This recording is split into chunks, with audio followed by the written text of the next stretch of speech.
Okay, just introduce our second speaker now, who is Francesco Giaquinto, who is a PhD candidate in Human and Social Sciences in the University of Salento. And today he will be talking about a recent paper he did in conjunction with the health services within Italy around the preparedness of the memory centres in terms of the new and upcoming drug modifying therapies.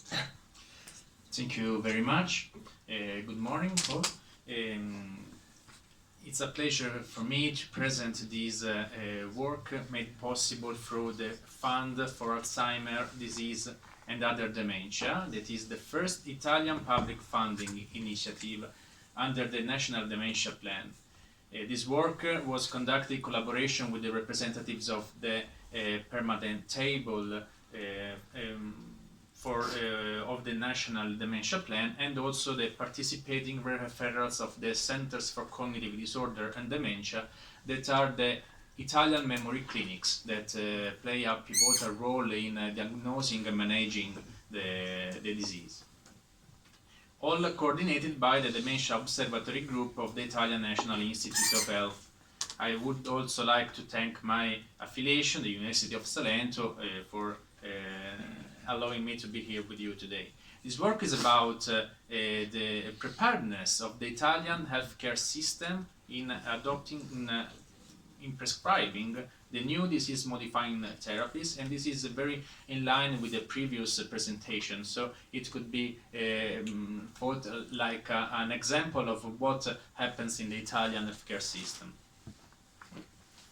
We know from other countries that the transition from the controlled environment of clinical trials to real-world healthcare settings poses critical challenges. For example, in the United States, obstacles to implementation goes from the limited access to specialist services, neuroimaging, and to infusion services, and also is the similar with many European countries that lack the necessary infrastructure to ensure timely access to this treatment, as we have seen before. So one of the activities of the Fund for Alzheimer's Disease and Dementia was to do a web survey for all Centers for Cognitive Disorder and Dementia to create a map of the facilities for people with dementia, not only Center for Cognitive Disorder but also nursing home, daycare center, and also to do an updating of the state of art of the healthcare system for this pathology. And in Italy, there are currently 554 centers for cognitive disorder and dementia, but there are also a lot of heterogeneity in their dislocation in the regions, and also in the services they provided to people with dementia. So, a question in this survey we are posed about the activity in the 2019, the last before the COVID-19 pandemic, and also we have collected a huge amount of variables from the services they use in clinical practice in the diagnosing and rehabilitation, also treatment. About the prescribing, the feature of the FDA approved prescribing information and appropriate use recommendation from expert clinicians indicate how people with dementia selection and therapy maintenance should be conducted. We have seen it in the previous presentation, so I can go on, but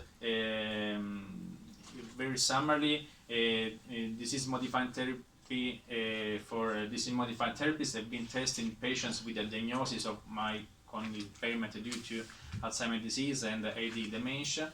And to provide the effective prescription of disease-modifying therapies, specialized memory clinics need to possess multi-professional teams with more than one physician specialized in cognitive disorder, and at least also a neuropsychologist for neuropsychological evaluation, the capability to conduct comprehensive neuropsychological evaluations, and the capability for CSF or PET biomarker assessment and MRI. So this study aims to propose a profile of Italian Center for Cognitive Disorder and Dementia that could be taken into consideration when deciding on the prescribing centers for DMTs in Italy, but also to compare the memory clinics that have these requirements for effective prescription and the other one. So the study has been published in the Journal of Alzheimer's Disease very recently. About the method, we have divided the 450 CCDDs that were open in 2019 and that completed the survey into two groups. The first is the presence of requirements, I said before, and also the other one are the absence of requirements. The requirements we have considering there is also the use of a minimum core test during the neuropsychological assessment. We define the minimum core test as a neuropsychological assessment that includes at least one measure for each of the following cognitive domains, from verbal and episodic memory to attention, constructional praxis, verbal fluency, executive functions, based also on what is requested by the NIA clinical criteria. So the first result is about how many the centers with prescriptive capability are in Italy, and there are only 47, 10% of memory centers, and also there is heterogeneity also in their dislocation. They are more located in the 4 regions of the northern Italy, and there are also 5 regions, namely Val d'Aosta, Trentino Alto Adige, Friuli Venezia Giulia, Molise and Basilicata, that have no one of these centers with this prescriptive capability, with an estimation on 100,000 people with mild cognitive impairment or dementia that have not access to potential prescriber centers in their region of residence.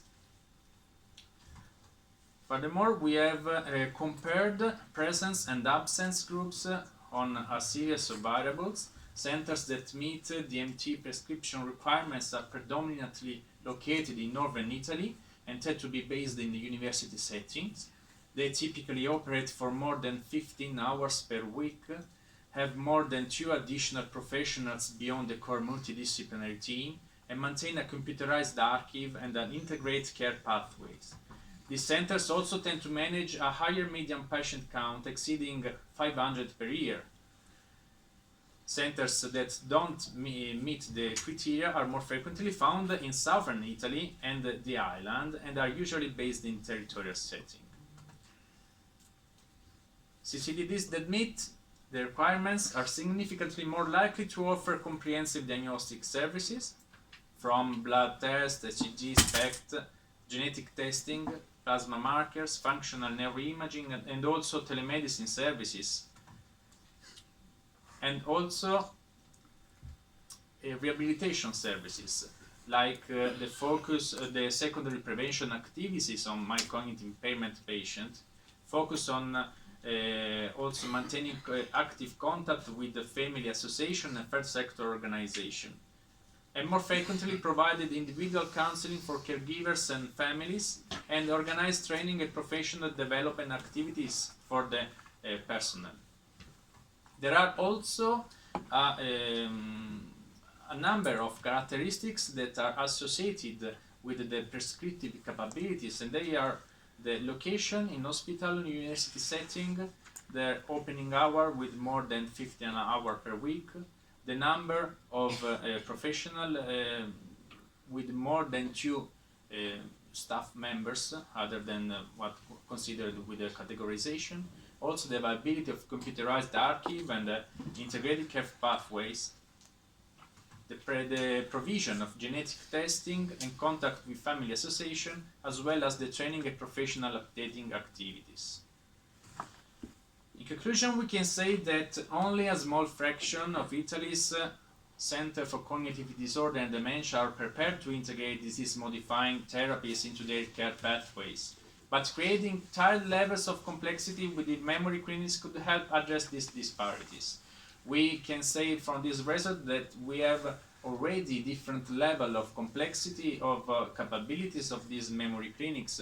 But for example, in other countries such as France or for example Germany, there is a healthcare organization based on different level of memory clinics. It is crucial that healthcare policymakers prioritize the reduction of regional disparities to provide equitable access to these new disease-modifying therapies. Here there is a map that compares Basilicata and Puglia, two regions in the south of Italy. We can see from the green line the absence of public transportation in these mountainous areas. So there is a geographical issue to address in many countries. A reorganization of the Center for Cognitive Disorders and Dementia network may be necessary, starting from the enhancement of the various competencies already present in different services, and greater integration and collaboration between all services involving people with dementia as part of effective and efficient integrated care pathways appears urgent, also with a view to including a hub-spoke model as suggested by the Interceptor project. Finally, this is a picture of part of the colleagues that collaborated with me for this work, and this is a sentence: let us work together to ensure that as the next generation of Alzheimer's treatments becomes available, no one is left behind, regardless of where they live. Thank you for your attention.